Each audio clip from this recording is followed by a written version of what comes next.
Did everybody, I don't know if you all saw the note I sent out on Friday in Friday's Finest. If you hadn't, I talked about basically the subject I want to talk about today, and that has to be with homeowners insurance. You know, homeowners insurance is one of the 4 or 5 things that a lender has to have in order to finalize and determine exactly how much somebody's going to qualify for. So generally speaking, you know, you look at their loan balance, you take the down payment, you look at their sales price minus the down payment, and you have a loan balance. Then you look at the interest rate, that calculates out your principal and interest payment. And that's how we get it started. Now, from there, we then have to add in homeowners insurance and property taxes. So at the time, and HOA if it's applicable. So think about it for a moment. You have a client who calls me, calls any lender for that matter, and they say, how much do I qualify for? So the lender runs all their numbers and looks at it, and before they can determine that, they're going to say, okay, let's think that this is maybe a $350,000 home. So the lender then has to make a couple of, maybe 3, very important estimates. The first one is homeowners insurance. So on a $350,000 home, that you have no idea what home they're buying. All you know is that it's going to be somewhere between $325,000 and $350,000. How much would you estimate for homeowners insurance? Around $3,000, $2,500. Around $2,500? Somebody else? Anybody? Because that's what the lender has to do. Lender has to guess. I mean, you don't even have a house yet. All you're trying to do is determine whether or not you can afford to get a house. So the lender has to stick some number in there. Now, in the past, if I had a $350,000 home, I'm estimating about $1,800 annually. So about $150 a month. That would be my normal estimate. If it's a condo, I would estimate quite a bit less because condos for homeowners insurance is the only thing they get a break on, but they do get a break on that. Now, property taxes, $350,000 home. All we know is approximately where they're looking, but we have no idea what home they're buying. How much would you estimate on a $350,000 home that you have no idea what the house is because you haven't started looking yet, but you know it's going to be $350,000? The lender's got to make a decision on property taxes. How much would you estimate for property taxes? Ballpark. $2,000 to $2,500. How much? $2,000 to $2,500. $3,000, $2,000 to $2,500. Okay. Anybody else? $350,000 home. How much? 1.5%. 1 to 1.5%. Okay. So in that case, $3,500 to maybe $4,200. Okay. Anybody else?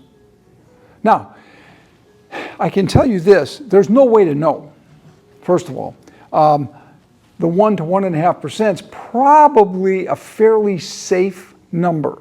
Now, if you're looking in City of Atlanta, City of Decatur, where you're going to be in Fulton County, City of Atlanta, Decatur, DeKalb County or Fulton County, you're probably looking close to 1.5%. Now, Gwinnett used to be pretty reasonable, not anymore. You're looking at least 1.25% in Gwinnett. Now, you just don't know. So the lender has to pick a number. And, you know, it might come in lower than that. God forbid if it should go up higher. And then the last thing is, are they looking in areas where there's an HOA? So we may ask the borrower as a lender, are you looking in HOAs? You're looking at condos, townhomes, then you know you're going to have an HOA. So we have to put an estimate in there on a $350,000, in this case, condo. How much would the HOA be? Well, we don't know. But I can tell you this, just based on what I do know about condos, if you're buying a condo for $350,000, you're probably spending at least $500 a month on HOA, maybe more.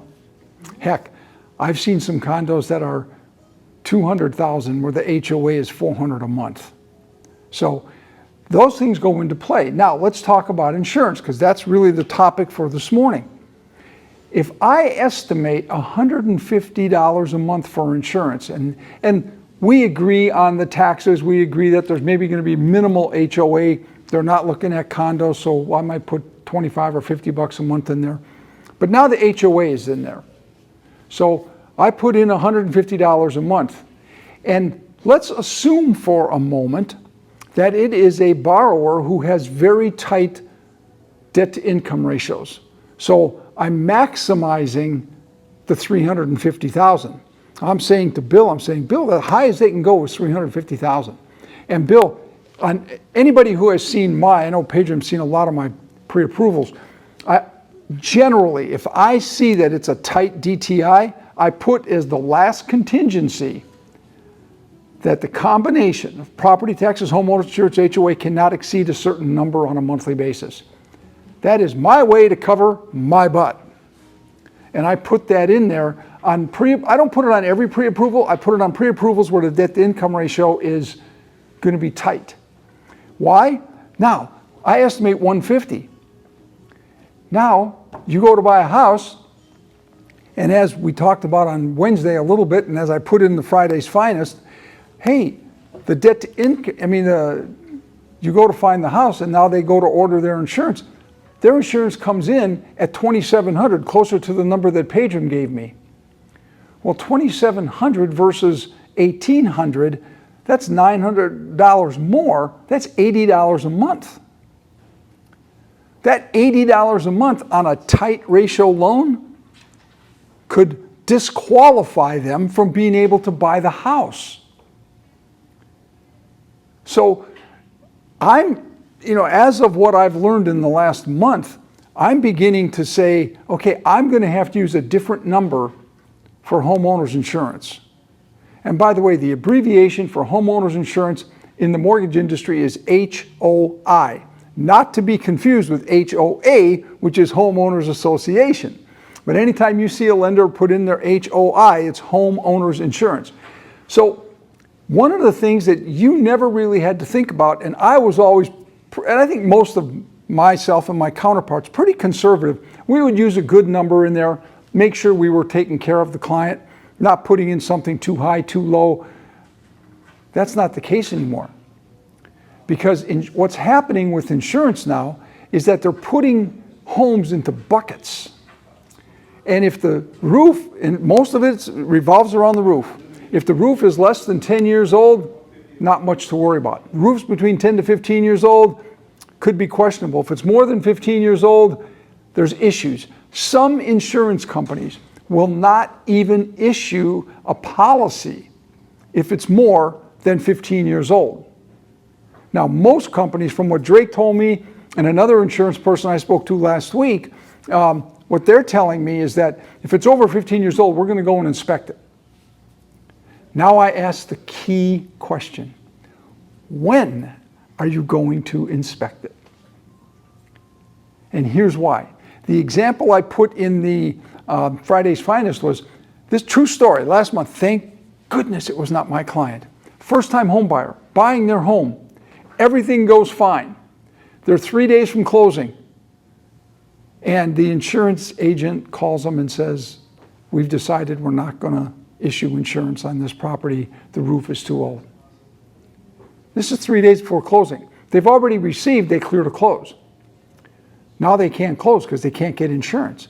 So what they immediately do, the real estate agent starts jumping on the phone along with them, and they're making phone calls to insurance companies. And they found a couple of insurance companies that would definitely insure it, under the contingency that the roof would be replaced within 30 days of closing.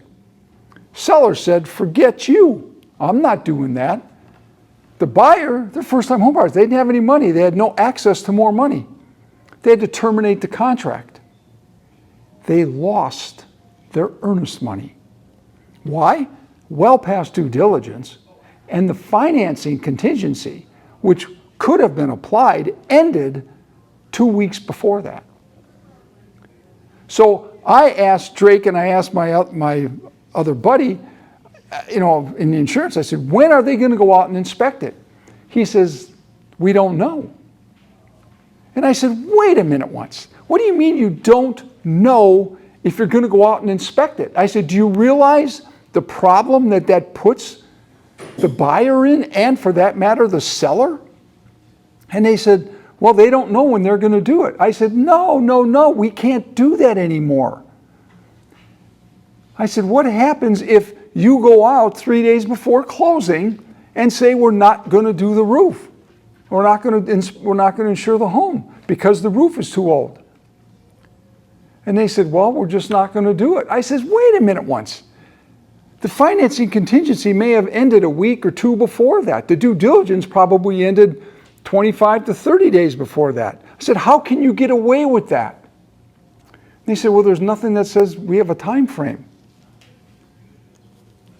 So that is a new, huge problem that we, as real estate agents and mortgage lenders, we've got to find a way to solve. So I don't want to issue the problem without offering some potential solutions. So the first solution is, very first solution, is that as soon as that contract goes binding, you as the real estate agent, me as the lender, there's no longer that we can put getting homeowners insurance on the back burner and just saying, get it to me next week. Get it to me, as long as we have it the week or so before closing. No more. As soon as that house goes binding, you go out and get insurance. And the people are going to say, well, why is that so important? We have to tell them the story that I've just related to you. We have to place a sense of urgency on the buyer that they're going to go out and go get insurance immediately. So that's part of the solution. Number one, they're going to go out and get it immediately. The second part of the solution, that's number one. Second part of the solution is that we are going to, the lender in this case, is going to immediately has to, and this is where if you're using me, we're going to do it. If you're not, then you better make sure you're following up with that lender. And by the way, don't be surprised if lenders are saying, oh, you're just being worried about nothing. No. This is a real problem. Again, it's not a problem if the roof is 3 years old. Don't worry about it. But if it's older, or if you don't know how old it is, because on the seller's disclosure, it doesn't know, it might say that. We don't know exactly. We've been in the house 10 years and we've never had a problem, but we don't know. So if you don't know, guess what? You've got to find out.